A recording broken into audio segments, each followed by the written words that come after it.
El estudio organizacional de un proyecto debe tratar temas como la tercerización y el outsourcing, es decir, la cantidad de libertades que se le dan a las empresas que tercerizan servicios.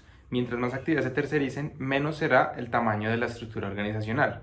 Después de que se define la estructura, debe establecerse la complejidad de estas tareas para así poder establecer la remuneración.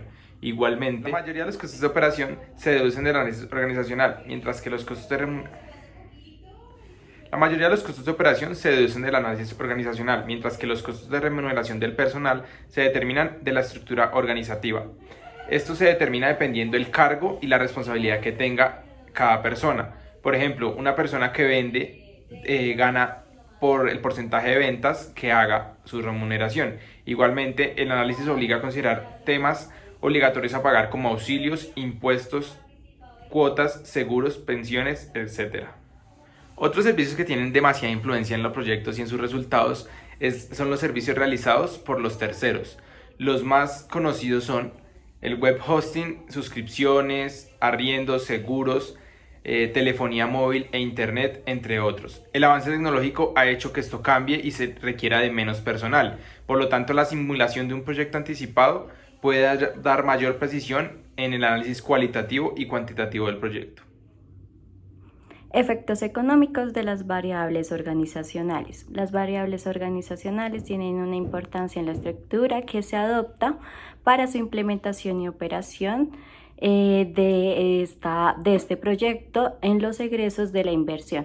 Y estos costos de operaciones tales que se puedan determinar como la rentabilidad o como la inversión del proyecto. Para realizarlo es necesario diseñar las características del trabajo y de las habilidades necesarias para poder asumir los deberes y las responsabilidades del proyecto. De igual forma, es importante tener como tal la estructura del tamaño que pueda asociarse con la tecnología administrativa y de esta forma generar como los procesos de incorporamiento al proyecto. Para de esa manera sea mucho más fácil poder ser derivado a recursos humanos y los materiales que se necesitan para el desarrollo de las actividades pues relacionadas y poder realizar como tal los softwares que sean utilizados dentro del proyecto. Costos derivados de la tecnología de la información.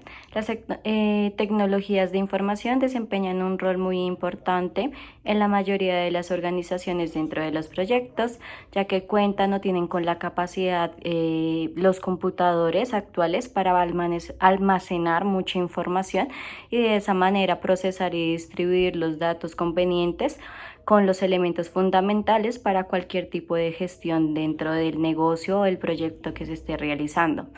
Todas estas aplicaciones requieren en primera instancia una planificación estratégica del almacenamiento de la tecnología utilizando herramientas tales como el SAP para poder implementar un determinado sistema tecnológico que pueda realizar previamente pues, análisis, ya sea para facilitar cualquier tipo de consecuencia dentro de los objetivos estratégicos, ya sea pues el almacenamiento de datos, facturación, realización de nómina y todo ese tipo de información que dentro de computadores se pueden utilizar. La importancia de los sistemas y el procedimiento administrativo en la preparación de la evaluación de proyectos. En este caso se debe condicionar de manera importante que el proyecto es el quien asume como tal la totalidad de la responsabilidad de entregar el proyecto. Entonces, todos los procedimientos están obligados a establecer una estructura administrativa que sea capaz de resolver eficientemente pues cualquier incidente o inconveniente dentro del proceso que se esté realizando para la organización, que conlleve del mismo modo estudiarse cuáles son los costos del sistema de gestión que debe tener, ya sea de bodegas, de cobranzas y facturación y etcétera. Inversiones organizacionales. La dimensión y las funciones de cada unidad tendrán efectos sobre las inversiones en obra física, equipamiento y capital de trabajo.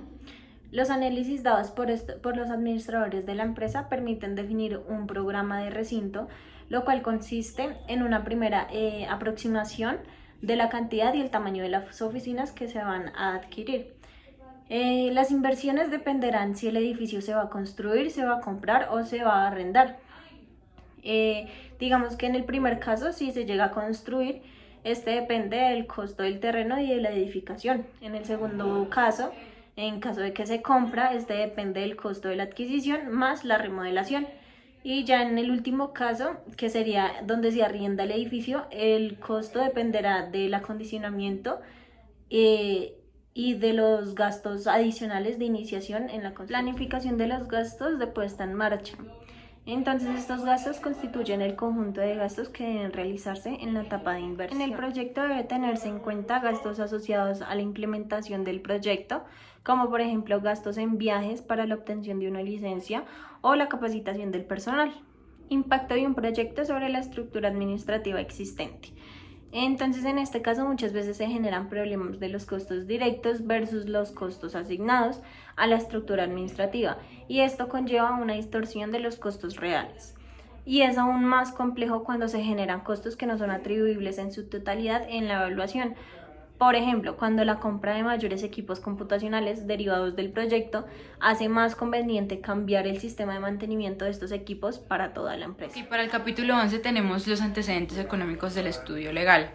En la parte 11.1, en la importancia del marco legal, tenemos el entorno legal interno, que son los efectos económicos derivados de las relaciones con los directos del proyecto, como trabajadores, proveedores y clientes, y el entorno legal externo, que son los efectos económicos derivados de las normativas externas, que son denominadores como los operadores de la industria. Y en la parte 11.2 tenemos las principales consideraciones económicas del estudio legal, y entre estas están las exigencias ambientales, sanitarias, de seguridad laboral, leyes y normas laborales, y leyes y normas. Y en la parte 11.3 tenemos los efectos económicos del estudio legal. Estos efectos podrían concentrarse en algunos de los siguientes factores globales, como la regulación de tarifas, ordenanzas de construcción, planes reguladores profesionales, derechos de agua, concesiones, constitución de sociedades y sus exigencias, contratos de subcontratación, inscripción de bienes raíces, exigencias de seguridad industrial, entre otras. Bueno, vamos a hablar del ordenamiento jurídico de la organización social. Este se expresa mayoritariamente en la Constitución Nacional de cada país y se rige por normas que condicionan la estructura organizacional de los proyectos, lo que lleva a buscar la optimización de la inversión dentro de las restricciones legales.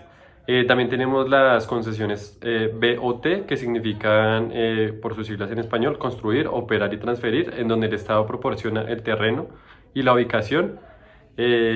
Aquí es donde los particulares realizan obras y construcciones por medio de licitaciones para después operar y finalmente transferir al Estado. Por otro lado, se encuentran los actos comerciales, que se regulan por el Código de Comercio, que incorpora experiencia mercantil, y asimismo se encuentra el ámbito laboral, que se encuentra regida por el Código de Trabajo. Ahora vamos a ver la constitución de la sociedad.